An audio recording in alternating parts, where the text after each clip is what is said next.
Hello. Pregnancy സമയത്ത് നമുക്ക് ഒത്തിരി മാറ്റങ്ങൾ വരും അല്ലേ? അതുപോലെ നമ്മുടെ സ്കിന്നിനുണ്ടായിട്ടുള്ള മാറ്റങ്ങൾ എൻ്റെ അനുഭവത്തിൻ്റെ വെളിച്ചത്തിൽ ഞാനൊന്ന് പറയാം.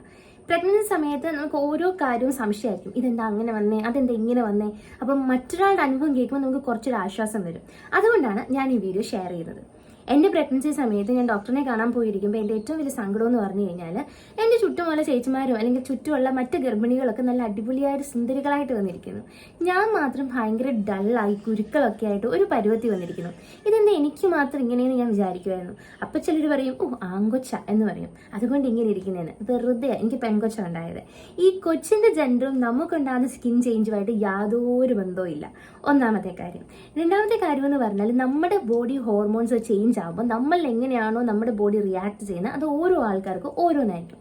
എനിക്ക് ആദ്യം കണ്ടെന്ന് പറഞ്ഞു കഴിഞ്ഞാൽ ഞാൻ ഭയങ്കരമായിട്ട് ഡള്ളായി. അതായത് സ്കിന്നിൻ്റെ ഓൾറെഡി ഉണ്ടായിരുന്ന ഒരു കളർ ടോണിൽ നിന്ന് കുറച്ചും കൂടെ ഡാർക്കർ ടോണിലേക്ക് ഞാൻ പോയി. പിന്നെ രണ്ടാമത് വന്നെന്ന് പറഞ്ഞാൽ മുഖത്ത് മൊത്തം കുരുക്കൾ വരാൻ തുടങ്ങി. അതായത് നേരത്തെ ആക്നെ പ്രോൺ സ്കിന്നായിരുന്നു, പക്ഷെ ഞാൻ പ്രോപ്പർ ഡെയിലി റൊട്ടീനൊക്കെ ചെയ്ത് അത് ഓക്കെ ആക്കി കൊണ്ടുവന്നതാണ്. ആ സ്കിന്ന് വീണ്ടും നമ്മൾ രാവിലെ എണീക്കുമ്പോൾ ഇങ്ങനെ പഴുത്ത കുരുക്കൾ ചെറുത് ഇങ്ങനെ വരാൻ തുടങ്ങി. പിറ്റേ ദിവസം അടുത്ത കൂടുതൽ വരാൻ തുടങ്ങി. ഞാൻ പൊട്ടിക്കാൻ തുടങ്ങി. പൊട്ടിച്ചപ്പോൾ എന്ത് പറ്റി, ഇതുപോലെ പാടുകളൊക്കെ വരാൻ തുടങ്ങി. ഇതായിരുന്നു രണ്ടാമതുണ്ടായ ചേഞ്ച് എന്ന് പറയുന്നത്. പിന്നെ എൻ്റെ ബോഡിയിലുണ്ടായ ചേഞ്ച് എന്ന് പറഞ്ഞത് ഈ കുരുക്കളൊക്കെ കണ്ടോ ഇത് വലിയ നമ്മുടെ ഈ ചിക്കൻ ബോക്സിന്റെ കുരുക്കൾ പോലത്തെ കുരുക്കളായിരുന്നു. ഈ കുരുക്കളും എൻ്റെ പ്രഗ്നൻസി റിലേറ്റഡ് ആയിട്ട് എനിക്കുണ്ടായതാണ്. ഇതെൻ്റെ പുറകുവശത്തും എല്ലാം ഇതുപോലെ തന്നെ കുരുക്കളാണ്. ചിക്കൻ ബോക്സ് വന്ന് നിൽക്കുന്ന പോലത്തെ കുരുക്കളായിരുന്നു. എല്ലാവരും പേടിച്ചു പോകും. കാണുന്നവരൊക്കെ ആദ്യം ചോദിക്കുന്നത്, യോ മൂല ഇതെന്നാ പറ്റി എന്നാ ചോദിക്കുന്നത്. അതുപോലത്തെ ഒരു അവസ്ഥയിലായിരുന്നു എൻ്റെ ബോഡി. എൻ്റെ ഈ അവസ്ഥ കണ്ടിട്ട് എല്ലാവരും പറഞ്ഞത് ഇത് നമ്മുടെ ഡെലിവറി ഒക്കെ കഴിയുമ്പോൾ വേദുകുളിയൊക്കെ കഴിയുമ്പോൾ ഇതൊക്കെ പൊക്കോളും എന്നാണ് എല്ലാവരും പറഞ്ഞത്. നമ്മൾ സാധാരണ ഇൻഫ്ലുവൻസേഴ്സ് ഒക്കെ പ്രഗ്നൻസി ടൈമിൽ ഒത്തിരി പ്രോഡക്ട്സ് ഒക്കെ യൂസ് ചെയ്യുന്നത് കാണാറുണ്ട്. പക്ഷേ എൻ്റെ ഓൾറെഡി ഒരു ഹൈ റിസ്ക് പ്രഗ്നൻസി ആയിരുന്നു. നമ്മൾ ഗൂഗിളിലൊക്കെ നോക്കുമ്പോൾ കാണാൻ പറ്റും ചില പ്രോഡക്റ്റുകൾ നമ്മൾ പ്രഗ്നൻസി സേഫ് അല്ല. ഞാൻ നോർമലി യൂസ് ചെയ്തുകൊണ്ടിരുന്ന പ്ലമ്മിൻ്റെ പ്രോഡക്റ്റാണ്.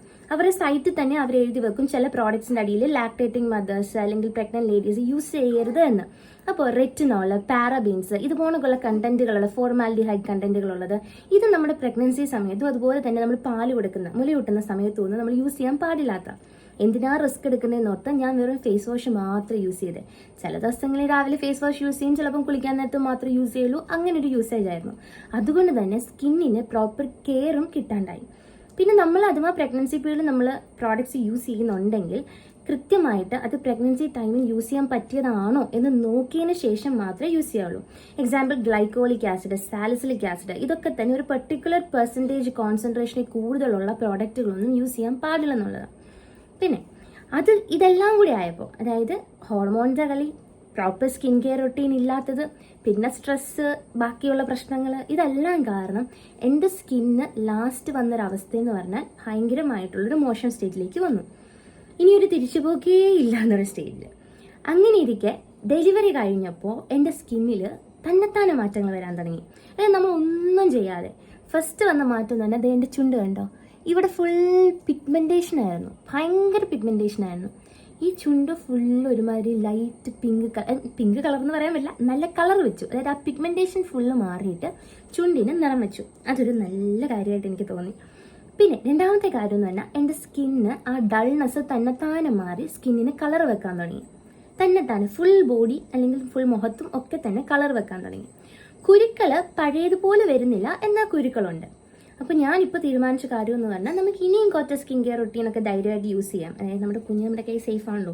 പിന്നെ ബ്രസ്റ്റ് ഫീഡിങ്ങിൻ്റെ കാര്യം മാത്രം നോക്കിയാൽ മതി. അപ്പം ബോഡിയിലേക്ക് അബ്സോർബ് ആവാത്ത ടൈപ്പ് മെറ്റീരിയലുകൾ അല്ലെങ്കിൽ കണ്ടന്റുകളുള്ള പ്രോഡക്റ്റുകൾ അവൈലബിൾ ആണ്. അതുകൊണ്ട് ഞാനിപ്പം കുറച്ച് പ്രോഡക്ട്സ് മേടിച്ചിട്ടുണ്ട്. ഞാനിപ്പോഴും ട്രസ്റ്റ് ചെയ്യുന്ന പ്ലം എന്ന് പറയുന്ന ബ്രാൻഡിനെയാണ്. നമുക്ക് ബേസിക് ആയിട്ട് ചില സാധനങ്ങൾ നമ്മുടെ കൈ വേണം. എക്സാമ്പിൾ ഫേസ് വാഷ്, സൺസ്ക്രീൻ, അത് മസ്റ്റാണ്. ഞാൻ പ്രഗ്നൻസി ടൈമിൽ യൂസ് ചെയ്തിട്ടില്ല, അത് മസ്റ്റാണ് നമ്മുടെ സ്കിൻ റിപ്പയർ ആകാനും ഡാമേജ് ആവാതിരിക്കാനും. പിന്നെ അടുത്ത് വരുന്നത് നമ്മുടെ മോയ്സ്ചറൈസർ. പിന്നെ നമുക്ക് എന്തായാലും ഒരു സ്ക്രബും ഒരു മാസ്കും കയ്യിലുണ്ടെങ്കിൽ നല്ലതാണ്. പിന്നെ അതുപോലെ തന്നെ ഈ സമയത്ത് നമ്മൾ കെമിക്കൽ ട്രീറ്റ്മെൻറ്റുകൾ ഹെയറിൽ ചെയ്യാതിരിക്കാൻ പ്രത്യേകം ശ്രദ്ധിക്കണം. അതായത് കളറിങ്, കെരാറ്റിൻ ഇങ്ങനെയുള്ള സാധനങ്ങളൊക്കെ മുടിക്ക് ചെയ്യുന്നതും പ്രഗ്നൻസി ബ്രസ്റ്റ് ഫീഡിങ് ടൈമിൽ മോശമാണ്, അല്ലെങ്കിൽ പ്രശ്നം ഉണ്ടാക്കും. അപ്പോൾ ഇതൊക്കെയായിരുന്നു എൻ്റെ സ്കിന്നിനുണ്ടായിരുന്ന പ്രശ്നം. അതിപ്പോൾ തന്നെത്താനെ ഹീലായി വരുന്നുണ്ട്. അപ്പോൾ ഇതിൽ നിന്ന് നിങ്ങൾക്ക് മനസ്സിലാക്കാൻ പറ്റുന്ന ഒരു കാര്യം എന്ന് പറഞ്ഞാൽ പ്രഗ്നൻസി ടൈമിൽ നമ്മുടെ സ്കിന്ന് പല ടൈപ്പ് ചേഞ്ചസിൽ കൂടെ കടന്നു പോകും. പക്ഷേ പ്രഗ്നൻസി കഴിയുമ്പം അല്ലെങ്കിൽ ഡെലിവറി കഴിയുമ്പം നമ്മുടെ സ്കിന്ന് തന്നെത്താനെ ഹീലായി അല്ലെങ്കിൽ റിക്കവറായി വരാനുള്ള ഒരു മെക്കാനിസം നമ്മുടെ ബോഡിയിൽ തന്നെയുണ്ട്. അതിന് ഏറ്റവും നല്ല ഉദാഹരണമാണ് എനിക്കിപ്പം വരുന്ന മാറ്റം എന്ന് പറയുന്നത്. അപ്പോൾ എന്തെങ്കിലുമൊക്കെ കുരുക്കളും പ്രശ്നങ്ങളും ഡൾനെസ്സും ഒക്കെ ഉണ്ടെങ്കിൽ വിഷമിക്കേണ്ട, എല്ലാം സെറ്റായിക്കോളും. ഡെലിവറി ചെയ്ത് കഴിഞ്ഞോട്ടെ, നമുക്കിപ്പം മുഖ്യം നമ്മുടെ കുഞ്ഞാണ്. സോ ഇപ്പം ഞാൻ എൻ്റെ പോസ്റ്റ്പാർട്ടം 1 മാസം കഴിഞ്ഞു. ഇപ്പം കണ്ടോ വ്യത്യാസം വന്നിട്ടുണ്ട്, സ്കിന്നൊക്കെ വ്യത്യാസം വന്നിട്ടുണ്ട്. പിന്നെ കുരുക്കൾ പോകാനുള്ള സെറ്റപ്പ് അത് ഡെയിലി റുട്ടീൻ ഒന്ന് പ്രോപ്പർ ആക്കിയാൽ മതി. പിന്നെ ഫുഡും.